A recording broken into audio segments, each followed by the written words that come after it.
Devant vous est une équipe qui est décidée, dans les 6 ans qui viennent, à continuer à se battre pour les Hauts-de-France et pour l'Oise dans les Hauts-de-France. Il n'y a pas d'équipe qui se battra autant que nous pour les Hauts-de-France, pour l'Oise et pour les habitants de l'Oise.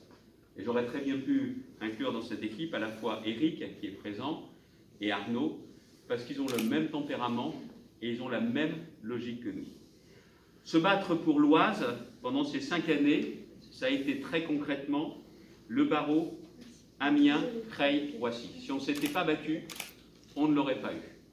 Si on ne s'était pas battu, nous n'aurions pas mis sur la table les 114 millions d'euros sur les 330 millions d'euros du projet, c'est-à-dire clairement un tiers de ce projet.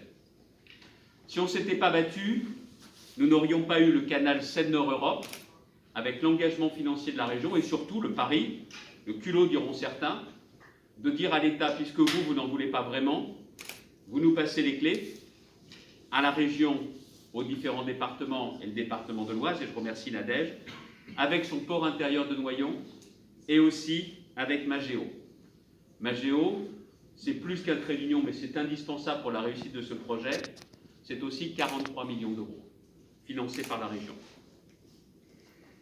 De la même façon, se battre, ça a été de faire en sorte que déjà 10 nouveaux trains, qui étaient normalement prévus pour le Nord-Pas-de-Calais, viennent dans l'Oise, tant les besoins étaient importants. Et de la même façon, la ligne de fret, Welchem-Lamotte, tu t'en souviens bien, 9,39 millions d'euros pour permettre la desserte et le maintien des emplois. Et puis c'est la politique de la Pradette, plusieurs dizaines de millions d'euros qui ont été accordés dans l'Oise et pour le département de l'Oise. Nous nous sommes battus également pour la santé, puisque 13 maisons de santé ont été financées dans le département de l'Oise.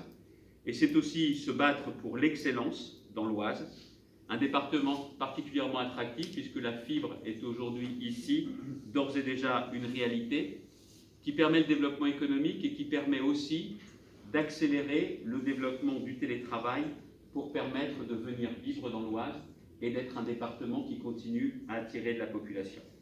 Demain, il y aura bien évidemment d'autres combats à mener et nous nous battrons avec la même détermination.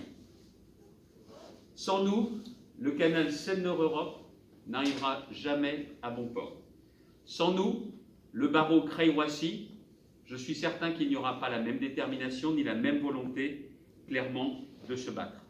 Sans nous, il n'y aura pas non plus d'ouverture à la concurrence pour enfin régler les problèmes que nous rencontrons avec la SNCF et pour améliorer la qualité de la desserte. L'ouverture à la concurrence, notamment entre Beauvais et Paris, notamment pour le sud de l'Oise. Avec nous, ce sera à la mi-2023. Nous savons bien que les autres n'en veulent pas et nous savons bien que sans cette ouverture à la concurrence, il n'y aura pas d'amélioration de la régularité et de la qualité de la desserte. Sans nous, il n'y aura pas non plus de rénovation de la gare de Compiègne. Et nous avons décidé également de nous battre pour l'emploi et pour l'aménagement du territoire, puisque après en avoir parlé avec le conseil départemental, nous financerons des routes qualifiées d'intérêt régional, ce qui contribuera également à la relance du secteur des travaux publics après cette crise.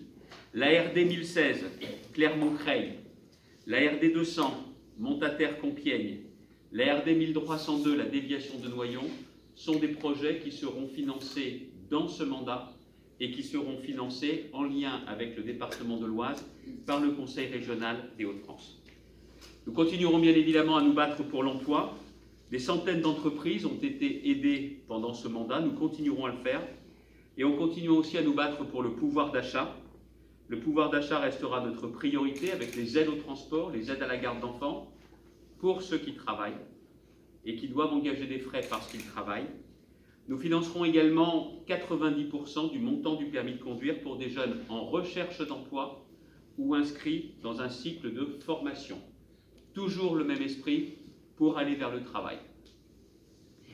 Nous allons nous battre également sur la sécurité. Nous étions à l'instant avec Arnaud et Emmanuel, avec nombre de maires très intéressés par ces nouveaux dispositifs. Nous continuerons à déployer la vidéoprotection dans les gares, dans les trains, aux abords des lycées, 10 gares dans l'Oise ont déjà été équipées, nous continuerons. Mais nous avons décidé de financer maintenant les dépenses pour l'installation de la vidéoprotection dans les communes, y compris les communes rurales.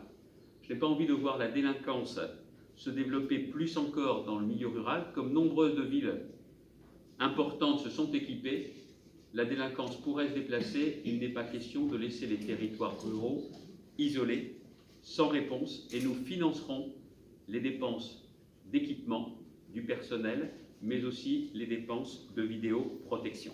Et nous continuerons le partenariat que nous avons avec la gendarmerie, qui nous permet, que ce soit dans les trains ou également sur tout le territoire, de pouvoir nous féliciter du travail qui est conduit avec les forces de l'ordre et avec la gendarmerie. Nous continuerons à appliquer également fermement notre charte de la laïcité pour lutter contre toutes celles et ceux qui s'en prennent aux valeurs de la République et qui prônent justement l'islamisme. Continuer à se battre pour la santé, c'est continuer à financer les maisons de santé. Et également, nous avons décidé de prendre en charge une partie de la mutuelle santé pour les apprentis, les étudiants, mais aussi pour les seniors. Quand vous êtes à la CMU, vous avez une complémentaire.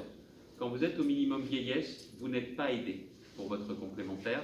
Et la région a décidé de prendre en charge une partie justement de ces frais pour permettre de soulager le pouvoir d'achat. Je pourrais vous parler davantage de la question des lycées, mais je pense que j'ai quelqu'un à ma droite qui est très qualifié pour vous parler justement des lycées campus de la transition écologique, des lycées qui seront aussi l'un des éléments de notre politique environnementale, où en matière de politique environnementale, nous on ne fait pas appel à des idéologues, on fait appel à des pragmatiques. On fait appel aussi à ceux qui connaissent le mieux la ruralité, avec un double message pour la ruralité. La ruralité, pour ses projets, elle veut être aidée. Et pour son mode de vie, elle en a marre qu'on lui dicte sa conduite ou qu'on l'oblige à changer son mode de vie. Guy Lédofort en parlera mieux que moi dans quelques instants, mais il est évident que nous marchons bien sur deux jambes. L'Oise est à cette image. Il y a des villes et il y a des communes rurales. Il y a le monde urbain et il y a justement le monde rural. Et pour parler également de ces nouvelles politiques, de ces nouvelles orientations en direction des maires, c'est Édouard qui nous parlera également de la façon dont nous allons, au niveau du Conseil régional, nous inspirer de ce qui avait été mis en place par le Conseil général de l'Oise, sous la houlette d'Édouard, et qui est aujourd'hui continué. Voilà ce que je voulais vous dire pour commencer, avant de répondre à vos questions. Je vais laisser la parole à Manuel Martin, qui va vous parler à la fois des lycées, qui va vous parler de l'Oise, qui va vous présenter les différents membres de la liste, et un certain nombre d'entre eux vont pouvoir compléter l'éclairage que je viens de donner. Nous sommes une équipe, mais nous avons toutes et tous la même volonté, la même vocation, nous battre. Dans la vie, il faut se battre. Dans la vie publique, il faut se battre. Pas pour soi, pas pour une place, mais pour les gens. Et pour les habitants des Hauts-de-France, et pour ce département, et pour cette région. Et ce que nous allons continuer à faire dans les 6 ans, on va faire mentir l'adage. L'adage qui dit « loin des yeux, loin du cœur ». Eh bien non, je sais que l'Oise, c'est loin de Lille. Lille est le siège administratif, mais la région, elle est partout. Elle est partout. Est, ouest, sud, nord de l'Oise. Et l'équipe que nous avons, ce sont aussi des avocats de l'Oise auprès du Conseil régional des Hauts-de-France. Et c'est bien dans cet esprit que nous avons composé la liste, et c'est bien dans cet esprit que nous allons continuer à nous battre pour l'Oise et pour les Hauts-de-France. Manuel.